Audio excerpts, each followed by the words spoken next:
Welcome to another edition of the Monday Night War. This is week 26 on the WCW side. This is the 29th episode of Nitro, but the 26th week they go at it with the WWF in the same week. Nitro this week did a 3.1 rating. That's a big rating for Nitro, and Raw did a 2.8 this time around. So through 26 weeks now, the record is Nitro with 14 wins, Raw with 10 wins, and 2 draws. So a 14, 10, and 2 record for Nitro. This is the Nitro that drew the 3.1, commentated by Steve McMichael, Eric Bischoff, and Bobby the Brain Heenan again. The trio that's done it all since the beginning. This is the night after Uncensored. Bischoff talking about being live as live can get. Obviously, they have that over the WWF. These days, Raw is only live once every 4 weeks. And then they do their tapings pretty much the same 1 or 2, 3 days from that same venue. At the time, Raw would eventually go live, but we're not all the time, but we're not there yet. Nitro, though, is always live on TNT every single week, just like it is from Huntsville, Alabama this week. So let's get to it. Randy Savage took on the Belfast Bruiser in the first match. They talk about how the classic match between the Belfast Bruiser fit Finlay and Steven Regal last night at Uncensored, where Finlay just made Steven Regal go to the hospital.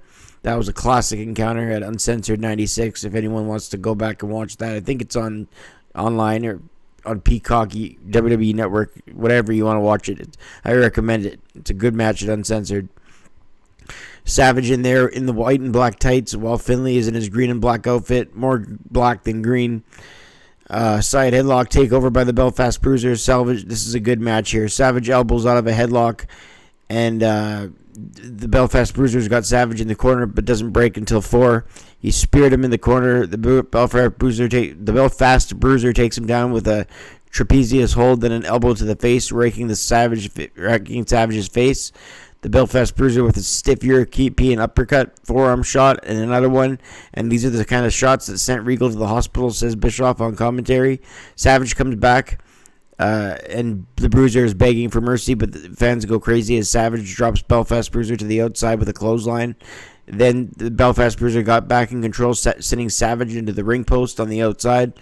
Stomps away on Macho Man on the floor. The Belfast Bruiser with a big opening here, and he's lifted up and dropped throat first on the guardrail as Savage. Brutal beginning to the match in a good way, but Savage needs to slow the offense of the Belfast Bruiser down. He couldn't on the floor. Savage crawls back in the ring, but the Belfast Bruiser clothesline him. He's just getting the shit kicked out of him as Macho Man with little moves here and there, but the Belfast Bruiser is basically dominating. Savage thrown into the corner but moved, and the Belfast Bruiser crashed into the corner. Macho dives off the top for his elbow and wins out of nowhere. 5:05 Macho Man gets the win after an awesome 5-minute match. Savage didn't get much offense in, but when he did, the Belfast Bruiser, it counted. Macho Man, Randy Savage victorious, but Finlay looked great in there, and Savage proved to be resilient, really putting over how big and special this finishing elbow drop is. That you can be dominated in a match, except if that elbow hits you, you're gone. You're good to be done. That's what a finishing move from a larger-than-life character like the Macho Man Randy Savage should do. Finlay could kick the crap out of him, but then if Savage comes back with that elbow, he's done. And that's exactly what happened here, and I just think it's awesome. The great match, though, Finlay with technical skill, Savage with brute force. 3-star match that opens Nitro. Mean Gene welcomes fans to the explosive action and welcomes the 13-time world champion. And he says, give it up for Ric Flair. Flair comes out in a green robe, Liz to his left, Woman to his right, holding his world title. The same world title that her husband Benoit would win at WrestleMania 20 some 8 years after this. Woman's holding that world title as Flair comes to the podium, like right by the entrance aisle where they did most of the WCW does their interviews, right by the stage there. Flair starts out and goes, mean bad Gene. Tonight, we slay a giant. I know I don't sound like him, but that's pretty much what he says. And he says, I want to show the world before it's all over to look down at the giant. What's causing all this? I got the whole world in my hand, says Flair. Gene says he got KO'd by Lex Luger. Flair says he was flying so high I never looked at Luger. And he says, Giant, get ready. He asks Liz and Woman, who has a better body, Lex or me? And Liz says, you, Rick. And then he says, Woman, who's better, Lex or me? And then she goes, you, champ. So Rex Flair goes, "Woo, Giant, get ready," as Flair and the Giant meet for the world title later in the night. Conan then defends his U.S. title against Mr. JL. This should be a good match, following up another good match between Savage and Finlay. It's great then there. JL is great in there, as is Conan. And Heenan has a good line. "What do you call a woman with $2 million? Divorced." That was funny, but I don't think that joke would fly today. Conan and JL shake hands first. Conan chops away at JL in the corner, also a forearm shot. This is going to be fast-paced, a ton of counter wrestling. JL with an amazing springboard move to dodge the Hurricane Rana. Then Conan outside flips out of an arm wringer and slaps on a drop toe hold into a front face lock. Then an arm drag takedown and a kick to the chest. Conan drags JL by the arm, but Mr. JL lands on his feet. Conan with the DDT.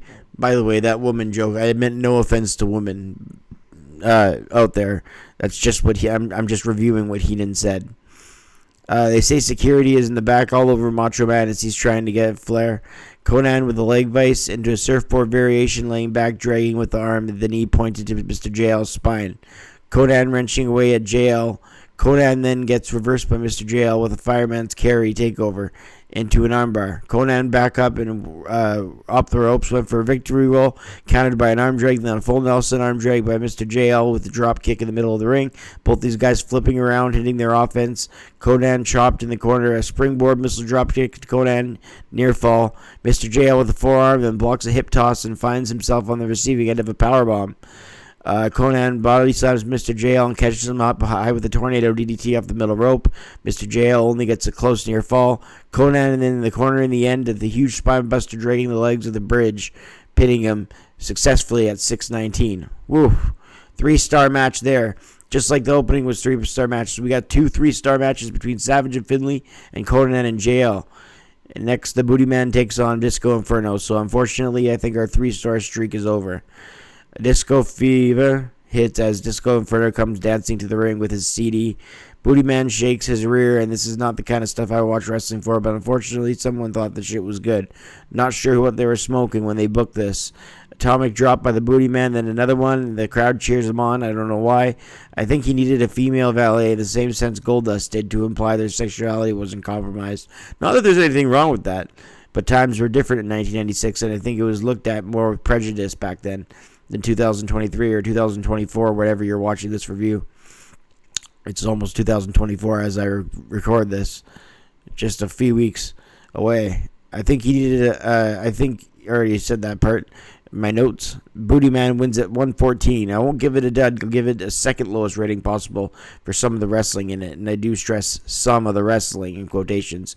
I gave it a 1/4 star. Luger and Sting defend the titles against the All-American males. Sting and Marcus Alexander Bagwell had a ton of chemistry in there as they took the bulk of the wrestling. Luger would clap the fans' hands on the way to the ring, but then when Sting wasn't looking, he wouldn't. In the end, at 6:20, Luger and Sting retained the titles, but only Sting was raised arm by the American males after the match. Pretty decent tag match. I rated it 2 stars at a 1/4. Ric Flair defended the world title against the Giant. Bischoff says undoubtedly the toughest man in sports today, or the biggest man in sports today. Flair with chops to the Giant, but they have no effect, and the forearms to the Giant, and they still have no effect, and he begs the Giant to stop. Flair chokes the Giant again and again with the wire that the woman keeps giving to him, and it's the only way Flair managed to stay in the match. He moved out of the way, and the Giant crashes into himself in the corner. Sullivan then comes out with a chair and hits the Giant. We have a DQ and no contest as carnage is going on, but then the Giant lays out Sullivan and the Horseman, all with choke slams. The women are going crazy, as the fans are too. It was ended in no contest at 8:56, so I gave the match a star, the main event. But the show ends with Bischoff talking about how the Giant choke slammed everyone and he's out of control. And they hyped next week's match with Hogan and the Booty Man taking on Sullivan and Ric Flair. I gave this Nitro a 6.5 out of 10 for the great wrestling. It won the ratings war of the week, 3.1 to 2.8. So it won the ratings week. It had good matches with Finlay and Savage and Conan and JL. And again, it won the ratings as well, 3.1 to 2.8. So through 26 weeks, it's 14, 10, and 2 for Nitro. That's this week's Nitro. We'll see you on the next one. Thanks for watching, everyone.